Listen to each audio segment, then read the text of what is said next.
Hello, achievers. I hope you're having an amazing day. I have a question for you. Do you ever struggle with boundaries?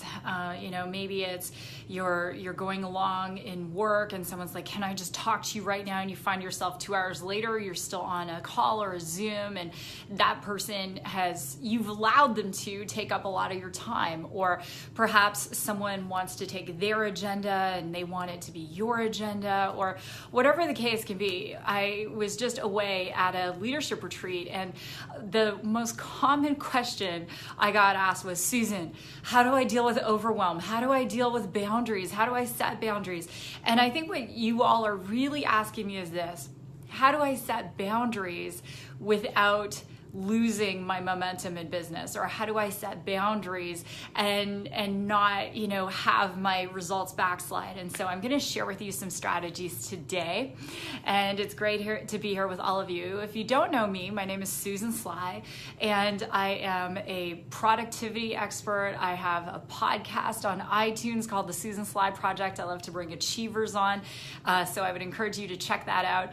And on Wednesday, at noon Eastern, I am hosting, it's on ninjalab.agency, 3 amazing people who are crushing it in different social media venues. And one of them actually even consults to LinkedIn, so is truly an expert there. Connor Blakely, who's a Gen Z specialist, is going to be there, and my amazing friend Joe Soto, who's an incredible digital marketer. So that's free. The last time I looked, there were only 100 spots left for that webinar, so do check it out, ninjalab.agency. So with that, let's get into it. So I'm asked all the time, how do I build a business and set boundaries? And so the first thing I want to talk about is your mindset.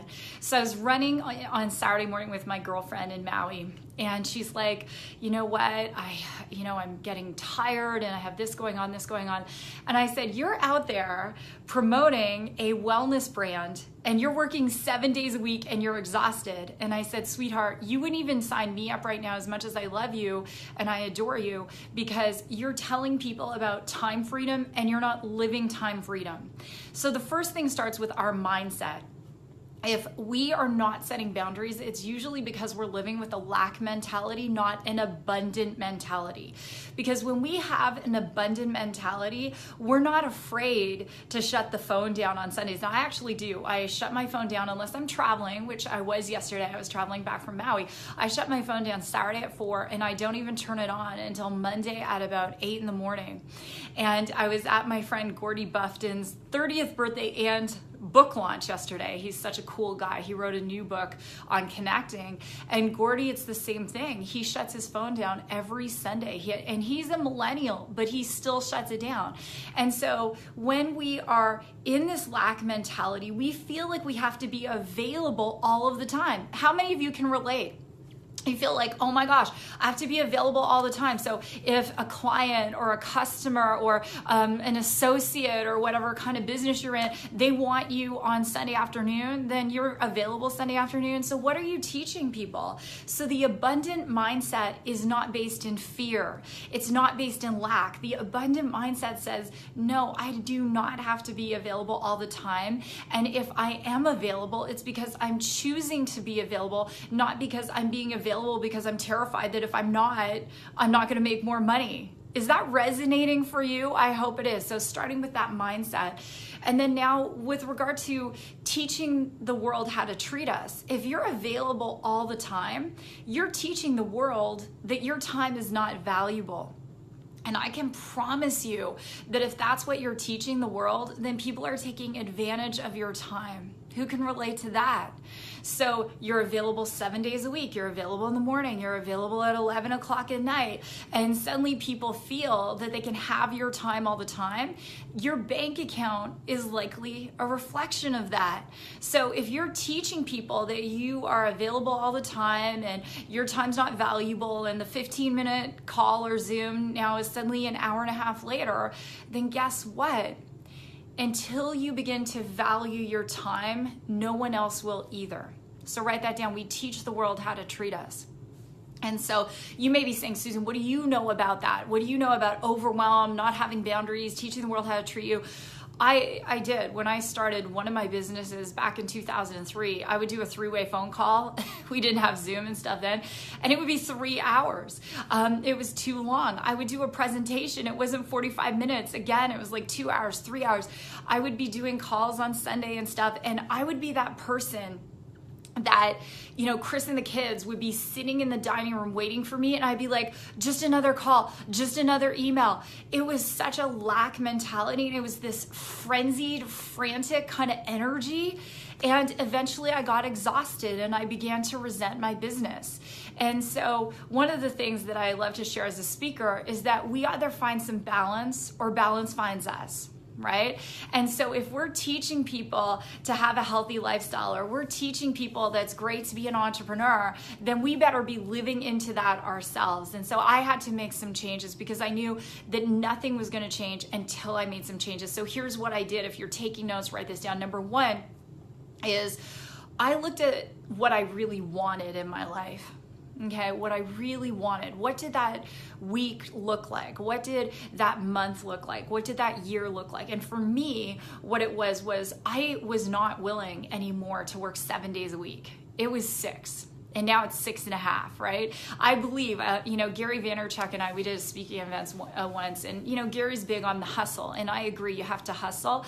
However, where I disagree, love you, Gary, is that, especially for women, if you're working 16-hour days, you have kids, you're probably gonna burn out. So you better figure out a way to be more efficient. You better figure out a way to get more done in 8 hours, than someone does in 16, right?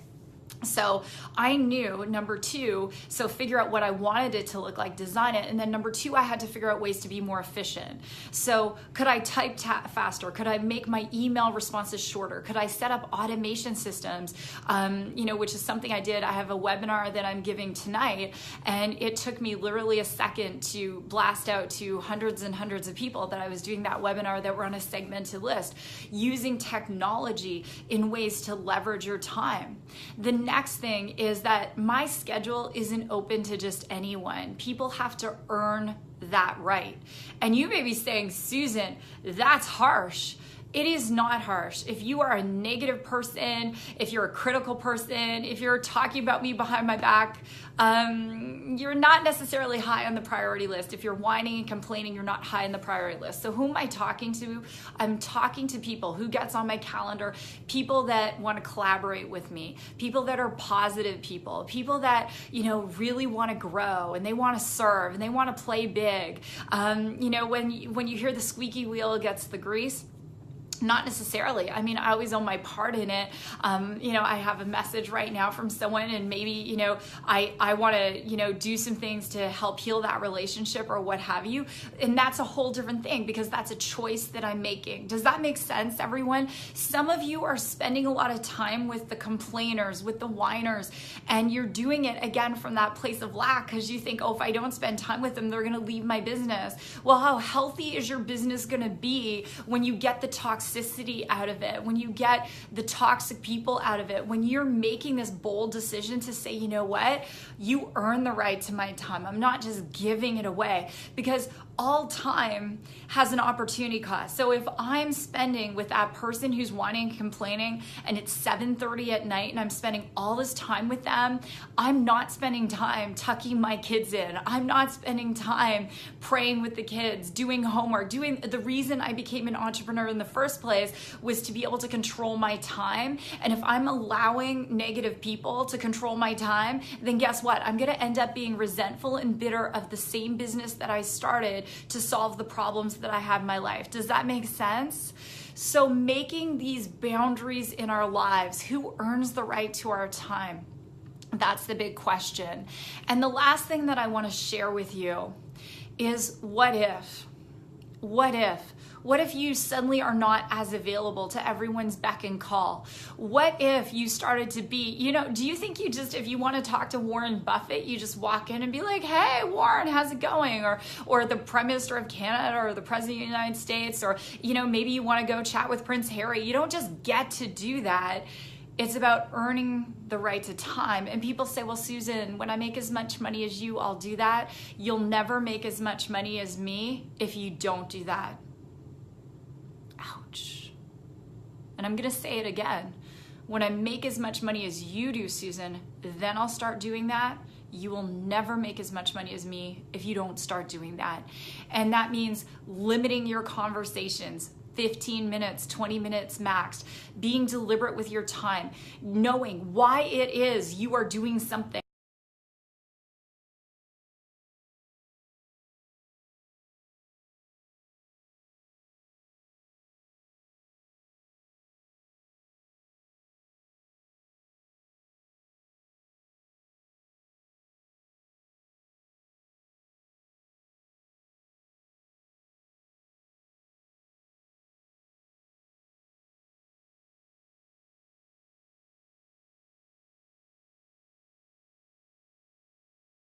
Website is www.susansly.com. Check out my podcast, The Susan Sly Project. My latest guest ever is an amazing entrepreneur. She's a mom. She decided to set some strong boundaries in her life, and as a result, she has massively increased her business. So you do want to check it out. And so with that, God bless. I love you. Hope you have an amazing day. I do read all of your comments, so please do read them. If you're an entrepreneur and you haven't registered for Ninja Lab yet, check that out.